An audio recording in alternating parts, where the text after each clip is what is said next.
साल 2007 में इस दुनिया का सबसे यंगेस्ट सीरियल किलर सामने आया था जिसका नाम था अमरजीत सड्डा। एंड गाइस ये सिर्फ 9 साल का था और इसने 9 साल की उम्र में 3 कत्ल कर डाले थे। जब पुलिस ने भी इसका इंटेरोगेशन किया था उस समय ये बिल्कुल भी रोया नहीं था बल्कि एक बिस्किट मांगा था पूरा इंटेरोगेशन शुरू करने से पहले। आइए इसकी पूरी कहानी बताता हूँ। साल 2006 में एक फैमिली फंक्शन में गए हुए थे अमरजीत सड्डा और उसके परिवार वाले। एंड वहीं पे उसने अपने चाचा की 6 महीने की लड़की को गला घोट के मार दिया। जब इस बारे में उस घर वालों को पता लगा तो किसी ने भी पुलिस में जाके कोई एफआईआर फाइल नहीं करी बल्कि सिर्फ उस बच्चे को थोड़ा बहुत डांटा, समझाया। इन सब लोग भूल गए। ये वाली बातें यहीं तक रुकी नहीं।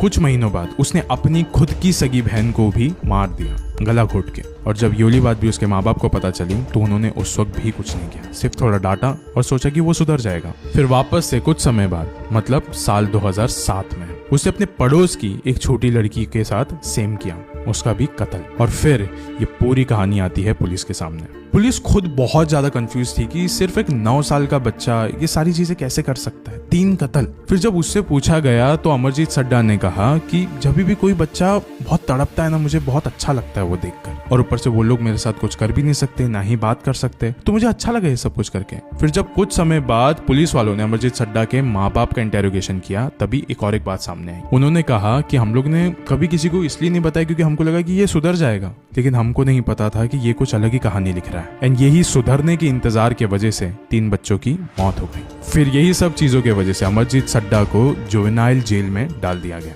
लेकिन गाइस यहाँ पे ना एक बहुत बड़ा ट्विस्ट है। जब अमरजीत सड्डा 18 साल का हुआ था तब उसको जेल से रिहा कर दिया गया था, वो भी एक नए आइडेंटिटी के साथ। एंड आज भी अमरजीत सड्डा आप ही के बीच में एक न्यू आइडेंटिटी के साथ घूम रहा है। आपको क्या लगता है कमेंट्स में बताओ। एंड ऐसे और मिस्टीरियस केसेस जानने के लिए फॉलो करो अमन पारकर राइट नाउ। शुक्रिया।